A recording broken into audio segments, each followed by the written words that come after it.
Hello, this is Scott from War Eagle River, and today we're going to take a look at this Revo slot, Viper, and we're going to show you a couple things that we do to it to make it competitive on our track. First thing we'll do is show you what it'll do right out of the box, and then we'll move along from there. As you can see, we're running this car stock right out of the box. Rubber tires, and we have since changed to silicones here on this track, and you can hear that this car is slightly noisy and rattly, as a lot of these Revo slots come that way right out of the box, and we're going to show you how to quiet those down.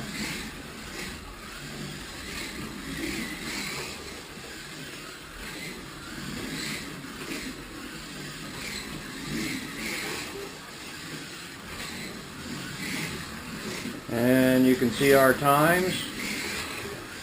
Our median is 6.4, our best lap is 6.254. So let's see if we can better that. Okay, you can see running stock out of the box, rubber tires.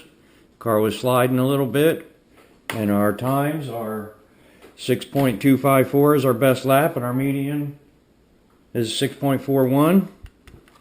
And what we're going to do is go ahead and change out the guide, put the deep wood guide in it, check our gear lash, and I'm going to show you a little trick to quiet these down and actually give you a little bit of suspension. So let's go ahead and get to it. Okay, here's our car with it out of the box, off of the body, and we're going to change the guide out, put the deep wood guide in it. Something I want to point out to you, you see these little rubber caps on the body posts. If you pull one off of there, you can see that there's brass inserts molded into the body posts. Do not remove these for running it, or what's going to happen is you're going to suck the chassis too far up into the body and your motor is going to hit on your tray interior. So a good rule of thumb is to leave these caps on. Nice tray interior in the car, makes for lightweight. Nice detail inside.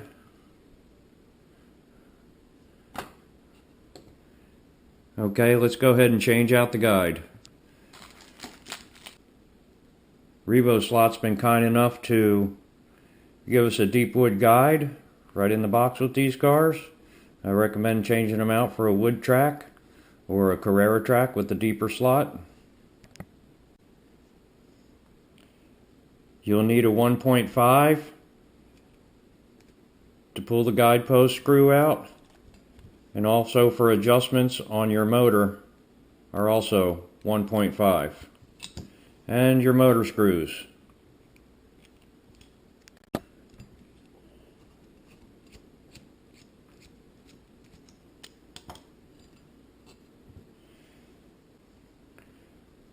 There's a spring on this shorter guide blade, and we're just going to discard that whole piece. And I like to put a thin guidepost washer on this, and that's what we'll do now. Here's the guide with the very thin guidepost washer on there. And what I'll do is I'll just take a small little dab of lubricant, reinstall it back up into the guidepost, spin it around in there a little bit, get that lube worked around, and then reinstall.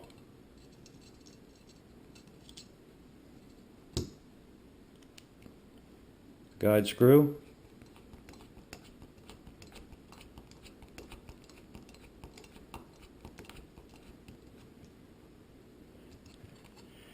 I want to have that move nice and freely. I'll get that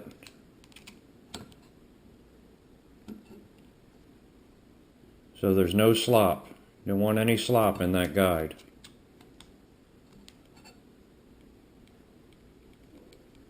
Perfect. Something that I like to use on these heavier cars is a little bit thicker braid. With the weight of the car, it'll push the braid down just fine. A little thicker and doesn't wear out quite as quick.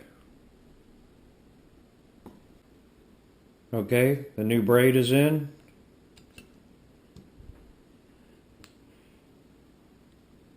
I like to take my .9 tool, and where the ferrule goes in, I just kind of stick that down there and in there. Open that up just a hair before I put my lead wires back in. Okay, lead wires are back in. Make sure that the wires aren't touching, no strands, and they're not up against this metal guidepost. Okay, you'll notice that these front wheels, they're spinning. They're not exactly free. I should be getting a little bit more free spin out of those. So what we'll do is we'll back off our set screw and just give ourselves just a tiny little bit of play here. I mean, just 1/1000th or so to see if we can get that to free up and spin just a little more. Okay, we backed out our set screw just a hair. Gave us about 2 or 3 thousandths of play. Not enough that's very distinguishable. But now the front wheels spin nice and true. Spin a lot better than they did. We're going to do the same thing to the back as well. We're going to go ahead and remove this assembly, and we're going to check our motor screws to make sure they are tight. We have had a couple that have come out of the factory that have not been tight.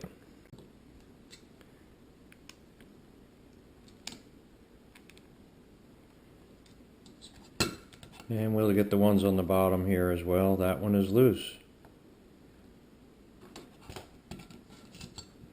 Okay, now we'll reassemble, check our gear lash. Okay, rear axle is reassembled and our gear lash is very nice, good and smooth. Now I'm going to show you a little trick that I learned here. I'm going to remove these nuts from the pod and release that. And I'm going to show you something how to improve the performance of your cars and actually quiet them down so there's not metal on metal in here. So let me break that down. I'm using a 13/64 ignition wrench, and it fits perfectly on these nuts. When disassembling this, always keep the nut and the screw together, because believe it or not, the threads may be off and these will match right back up perfectly. So keep those together and reassemble them back together. Okay, that's disassembled. Now I'm going to show you what we do to this in order to achieve a little better performance and quiet these cars down a whole lot. Now I've experimented with all kinds of ways. I've put little rubber O-rings on the screws. I've pulled them over top of the brass nuts. I've tried all kinds of things to quiet these down. And I found the trick is to put a little piece of tape right here over this hole. And I've tried different kinds of tape, from Scotch tape to strapping tape. And what I found works best is good old Gorilla masking tape. It's just a tad thicker and it sticks fantastically. And I'll show you how I do that. Okay, I just cut a small strip and then I cut it into 4 pieces. Okay, here's my 4 pieces of tape.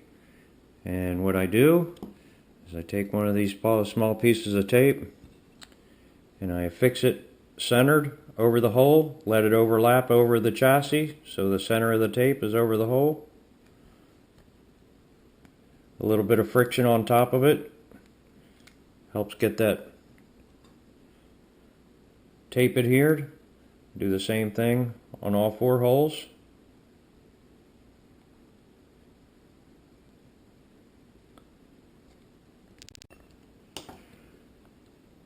Okay, as you can see, the tape is over all 4 holes.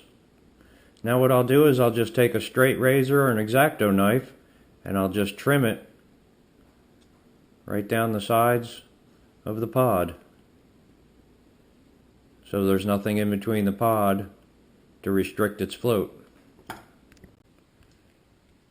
Okay, as you can see, the tape has been trimmed and you can't even see it on the pod.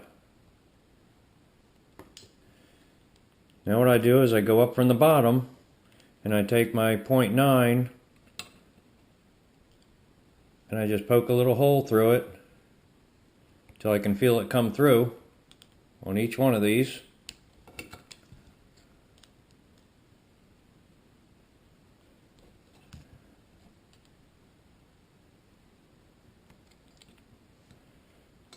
And then I press them back down from the inside, and then I go right back in where that hole is and I sink that wire tool all the way through there.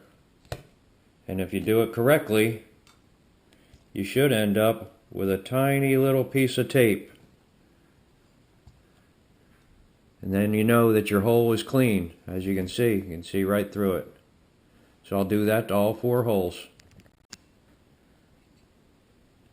Okay, as you can see, 4 little pieces of tape popped out of those holes. All the holes are nice and clean. Now I'll just put a little bit of friction on top of these to make sure they're adhered and there's no bubbles in the top, and we'll reassemble. Okay, as you can see, it's reassembled. There's no more rattling. Nice and quiet. Now I'll adjust my float how I like it. And since I like a little bit more float, what I'll do is I'll take just a tiny dab of CA glue and dab it on the top of each one of these holes on the nut, and that'll keep those from backing out. Okay, here's something else that I'm going to do here that'll make an improvement. And I use these silicone washers, and these are made by Ernie Mazzetti. And they're being sold at Scale Racing Center out in Tacoma. And they make 2 sizes, a 0.5, and they make a 1.5. And I'm hoping he's going to make a 1mm as well, but for now I'm going to go ahead and use the 1.5s. They work just fine. I'm going to put one on each screw. 1 washer on each screw, and then we'll assemble this. And these washers will fit perfectly inside this inset on this chassis and give you just a little bit more suspension for these cars. Screws are reinstalled. We have nice float, pod float, nice body float. And now we're going to go ahead and get her back on the track with our silicone tires on, and we're using Quick Slicks, and the TS 43s are what is used on these Vipers. Okay, as you can see, with just those couple little mods, changing the braid, changing the guide, putting the tape on the pod, putting the silicone tires on, giving us a little bit better gear lash. The car has quieted down just unbelievably. We've already gained some faster times. We went from 6.2s to 5.8s. Now we'll do a few more little things, adjust some more float, and true the front wheels, and we'll get on it and see if we can't drop another 10th. Okay, the front tires have been trued, and another thing I like to do is I like to knock off the inside and outside edges of these silicone tires, because they're very sharp. And what I use is some 200 drywall paper, and I just knock that sharp edge off of there, and that'll keep the car from walking on that real sharp edge. So we'll do that. We'll put it back on the track and see if we can drop our time. Okay, we've knocked the inside and outside edges off of the tires, and we've trued up the front tires, and it looks like we're dropping time.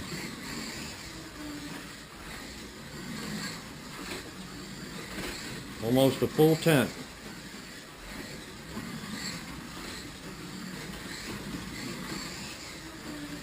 Now these cars seem to take a little while to break in and smooth out. They seem to get quieter, and the handling seems to get a little better. I think that's right there where it needs to be.